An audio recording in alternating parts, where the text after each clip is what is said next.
మా కేకే న్యూస్ అయితే దాదాపు ఒక 30-40 వీడియోలు చూపెట్టింది. ఇదే 12 డివిజన్లో, ఇదే 13 డివిజన్లో చూపెట్టు జరిగింది.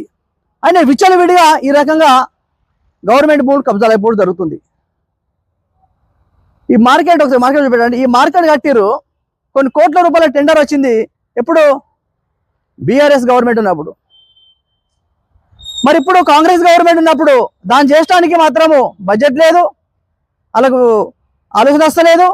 మరి ఇట్లాంటి కబ్జా చేయడానికి బడబడి నాయకులకు సపోర్ట్ తీసుకొని ఈ రకంగా కబ్జా చేస్తున్నారు. ఇది మరి ఎందుకు మీరు దీన్ని, ఎందుకని మన అపోజిట్ బీజేపీ పార్టీ కానీ ఇటు బీఆర్ఎస్ పార్టీ కానీ ఎందుకు మౌనం పాటిస్తారు? దేనికోసం మౌనం పాటిస్తారు? ఇంత అన్యాయం అక్కర కట్టడాలు ఆడడానికి అపోజిట్ అడగాలి కదా, మరి ఎందుకు అడుగుతలేదు? ఎవరికి భయపడి మీరు మౌనం పాటిస్తారు? ఇది మిమ్మల్ని అడిగేది. కలెక్టర్ కానీ, ఎంఆర్ఓ కానీ, కమిషనర్ కానీ, లోకల్ లీడర్లు కానీ తీసుకోవాలి. దీనితో పాటు దీని వెనుక ఎవరున్నా కానీ ఎంత సపోర్ట్ చేస్తున్నారు, దీని వెనుక ఏమో జరుగుతుంది ఇట్లాంటి. ఎందుకంటే పైకి రోజు అయిపోతుంది, చేతు దొలుపు కూడా అవుతుంది కాబట్టి ఈ రకంగా కబ్జాలు చేసుకోవడం జరుగుతుంది. ఇక్కడ కింది దాకా, ఆ కింద కూడా గుడి చేసారు, ఆడదాకా ఆ లైన్ దాకా మొత్తం కబ్జాలే.